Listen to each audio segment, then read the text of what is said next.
Welcome, fans, to Talking T-Birds, our weekly coaches show for the Casper College Lady Thunderbirds. My name is Phil Kohler, and I'm your host. Today, I'm joined by Mr. Dwight Gennari, the head coach. So, Coach, you guys get a couple more wins this week. You moved to 21-3 on the season. You've won 8 games in a row. You guys move up to 17th in the country.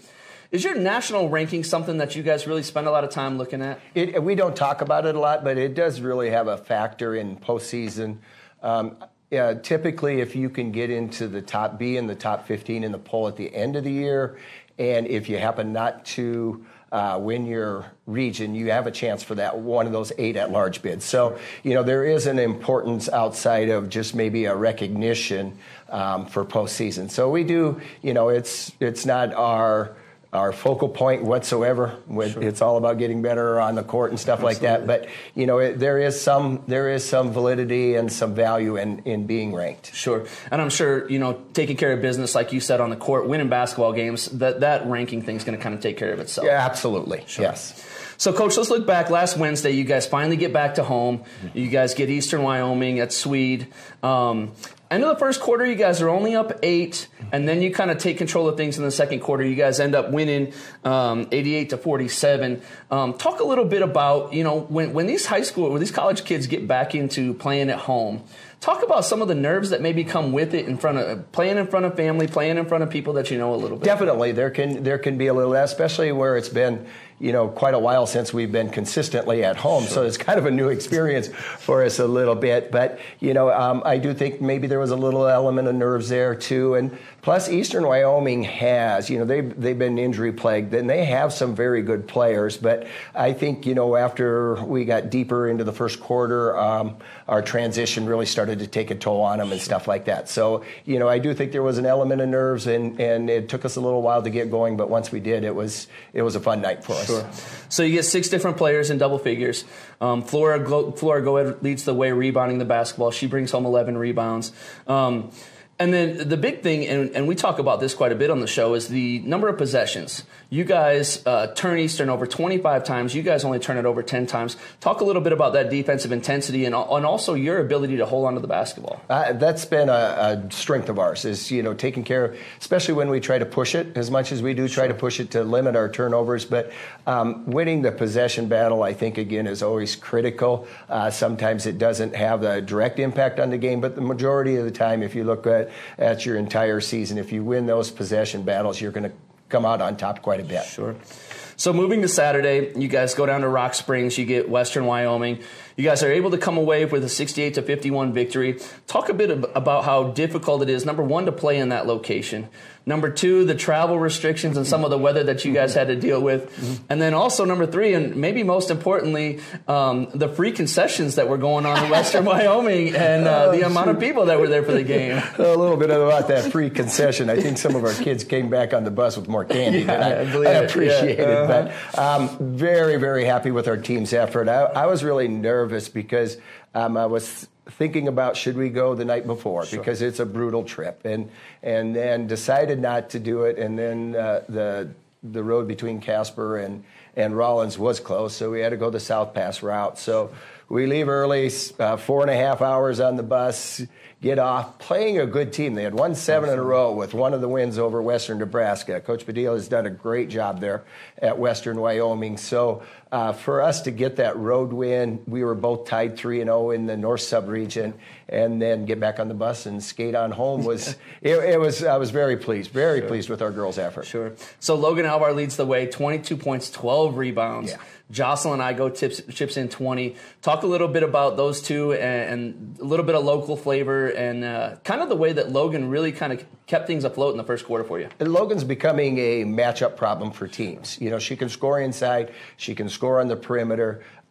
She's got some of the best hands that I think I've coached in women's basketball, and just finishes really well around the rim. And, her teammates are getting very good at knowing where to pass it to her right now. And I know we talked off mic a little bit. It was kind of Logan keeping us into it earlier, and at spurts when we needed to make a run, she had a big impact. And then I think Jocelyn Igo, who you mentioned, had 20, I think, she had some very critical threes. One was late in the third quarter, early fourth quarter, that Western Wyoming was making a little bit of a run and hit a three to cut it to maybe 11 or so, and then Jocelyn come down and buried one. So, yeah, great performance from our two Wyoming players. Well, the two things that I noticed, well, the one thing that I noticed about both of them, and really your whole team, and this has kind of been a staple of yours, but how hard they play and how hard they run the floor all the time. Yeah. It seems like Logan is the one that's ahead of the pack every single play where she's just running out and she's getting a layup for it. She's tremendous. Plays 100% all the time. And again, I think it fits in with the team dynamic a little bit. And, she's pretty much 6 foot. She's strong. She's a good athlete. And her effort on the boards, defensive effort, offensive effort is a big factor of why we're 21-3. Sure, absolutely. So, Coach, looking ahead, tomorrow night, Wednesday, you guys have the rematch with LCCC. I guess not necessarily a rematch, but the rescheduled game against LCCC. You guys are going down there to play in Story Gym.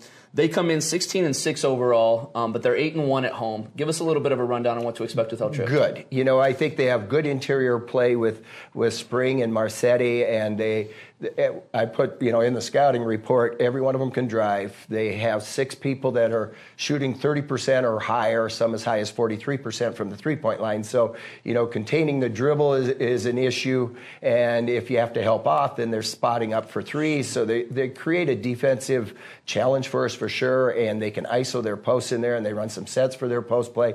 So very good offensive team. Can score at all levels, all areas. So definitely going to have our hands full with them. Sure. You talk a little bit about that post play. Right now in the season, they're plus 12.5 in the rebounding margin. Again, we talk about those extra possessions. Talk about how important it's going to be for you guys to rebound. Very much, especially in their gym, and they have shooters. So, if you give them more than one opportunity to score, you're going to have to score 75 to 80 points because they can score it, and we just have to limit their possessions. Sure. You guys coming off that get Western where you actually get out-rebounded for the first time, I think, since we've been doing these conversations. The positive to that is you guys come out and really play hard defensively. You guys hold them to 16% from the three. Talk about how important it is that when you do give up those offensive extra possessions, how important it is to defend at a high level. I just think being consistent defensively is the key to everything because shooting percentages are going to come and go, and you are going to lose some of those possession battles. And you hate to lose those because you don't want to count on holding a team to 18%. But those nights are going to happen, and so if our defense is consistent and we can rely on that and keep teams right around the 60-point mark or lower, even we can overcome a little bit of the possession loss or not shooting quite as well ourselves. Sure. So that's Wednesday night, 5:30 from Story Gym in Cheyenne, Wyoming on the LCCC YouTube page. You can catch the Lady Thunderbirds against Laramie County Community College. So, Coach, moving back to Saturday, you guys get an opportunity to play Northwest Wyoming for the second time this year. Talk a little bit about how important it is when you're playing against a team for a second time to make those subtle adjustments. You guys were able to take them down by 17 the first time you played, but how different both teams are by now. There are, and I think any given night at least there's a 10 to 12 point swing when you play a team the second time. There's a break that goes your way, went out of bounds on them. That there's just so many plays within a game that could go either way. So if it's a 15-point game one night, you can't count on that's the way it's going to be the next time. I do think Northwest is another one that's very good offensively. They have a very nice post player that was leading the region. I haven't checked back later, but they have some shooting guards too that shoot over ball screens pretty well and those kind of things. So, I think it'll come down to the very standard things of being able to take care of the basketball, win the boards, and then hopefully make a few shots. Sure. And when you guys were up in Northwest, you guys did a very nice job of defending the post. You get Selena Arnland back, who did not play in that game the first time. Talk about Flora and Selena and their ability to kind of defend in the post, and then also their maturity and growth and helping rebound the basketball. Great point, because I think we can defend the interior two different ways because Selena is fairly quick in the post play. She is physical for her size as far as, I don't know how to say this. She is 6 foot, but she's just so athletic and so quick in there. And then the Flora's size, as far as 6'2", and physical strength in there, doesn't have to give ground. So there's two different ways that we can guard inside, and we have to go up against some good posts in our region, and those two have done a great job. And it's really a luxury to have Selena back. Sure.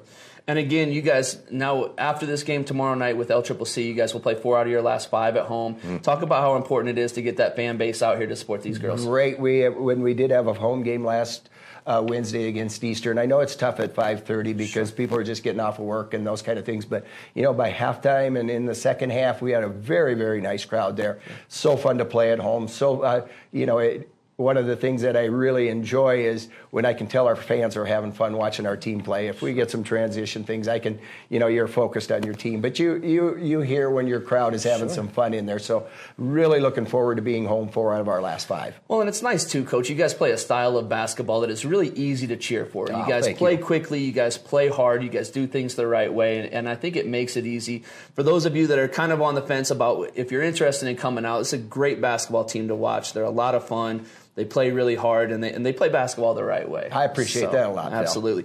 So Saturday, 2 o'clock, Sweet Erickson Gymnasium back here in Casper. Great opportunity to come out and check out the Lady Thunderbirds. So, Coach, last thing. I know you don't want to talk about it. We got to talk about it.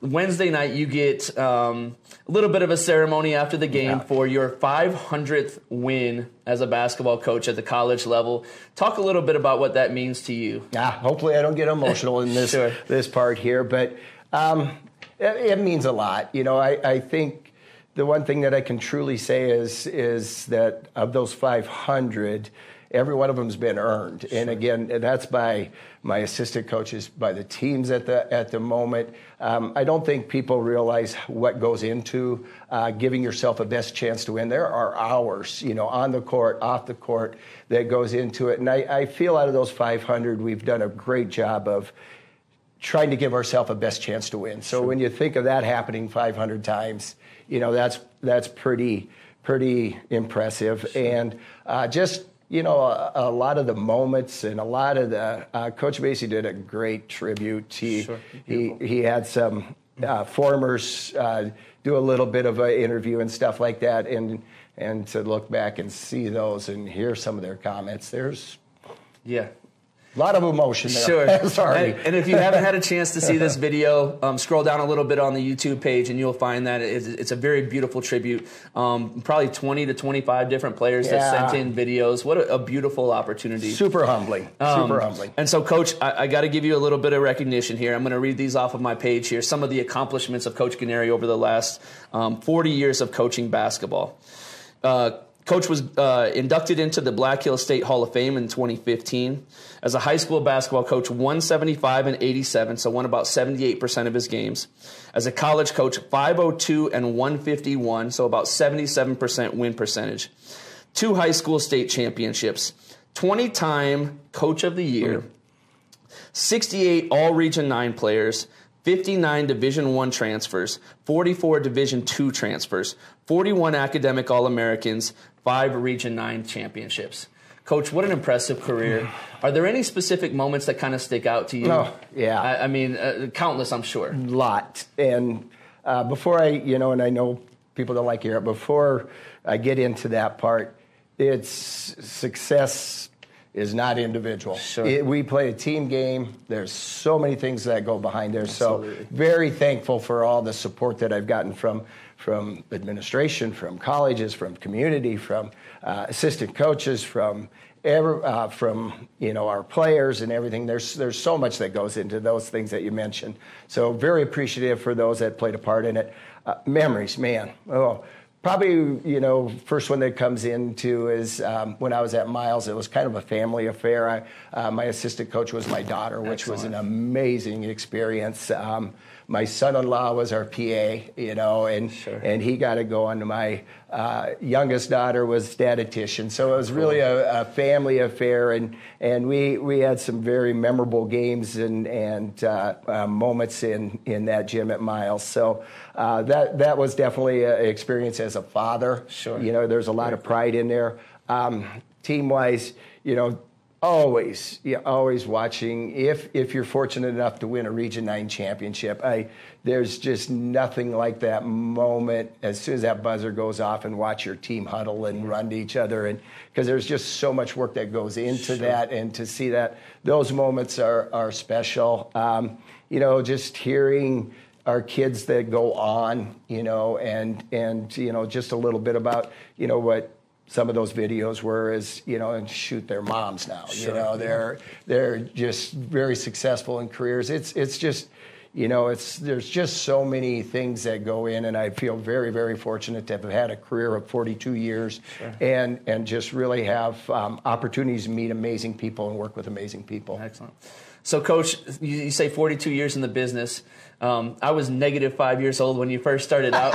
Tell me a little bit about game one. Do you remember much about coming out of Black Hills State? You just get this coaching gig. Do you remember much about that first game? Well, I was at Ashland Public, which was a K-8, and I've been at 4 places in my career. Ashland Public School, which was again, like I said, K-8. I was there 6 years, and then Colstrip for 14, and then Miles. And I'll tell you what, I've had amazing experiences at every one of those. Excellent. It was just, but Ashland Public, I do remember, by the end of their, we'd play 4 o'clock games, and that little gym was packed, and people were stomping on their bleachers and stuff. I also remember losing 44-4, so it's not been all roses. But yeah, it's come so far, Sure. and stuff, and just, pretty cool memories. But that's a long time ago. Sure. Well, and Coach, we'll leave with this. Anybody who's interested in getting into the coaching game, to do it for as long as you've done it, and at the success rate that you've done it at, do you have any advice for somebody that's looking to get into the game, that kind of wants to mimic the career that you've had with all these accomplishments? I think the thing that I'm probably the most proud of is our consistency. Sure. The overall win percentage year in, year out, and those kind of things. And I think there's a lot of things that go into it. I think you have to, I think you have to have your expectations clear, Sure. and you have to be consistent in your expectations, both on and off the court. I'll guarantee you've got to be honest with your kids. If you're a phony, I think it's probably always been, but kids will see through that in a second. And so, I think they have to at least believe that you're honest in what you're saying and trying to do is within their best interest. Sure. And you got to do your work. There's a lot of hours in we put a ton of hours in for tomorrow's Sure. game already, and stuff like that. So, I just think you got to be willing to put in the effort and surround yourself with great people. That's always, Sure. If you can find people that are smarter than you, then you're pretty smart yourself in Sure. doing that. But yeah, and you got to love it. You got to love working with kids more than anything. It's not about being smarter than another coach and those kind of things. It's the journey and it's the experience, and I definitely recommend it. It's been a great career for me, and I'm very, very blessed to have it. Absolutely. For those of you that don't know Coach, as great of a basketball coach as he is, and with all these accomplishments, he's an even better person. Coach, it's been a real pleasure getting to work with you over the last couple of years and doing this Coach's Show. And you talk about finding people that are smarter than you. It's great for me to be able to sit here and talk with you. So, fans, just a reminder, Wednesday night, the Casper College Lady Thunderbirds will take on LCCC. You can find that on the LCCC YouTube page. And then Casper College Lady Thunderbirds will be back here on Saturday to take on Northwest. Coach, thank you so much for your time. Really appreciate it. Appreciate you a bunch, Phil. All right, thank you. Appreciate it.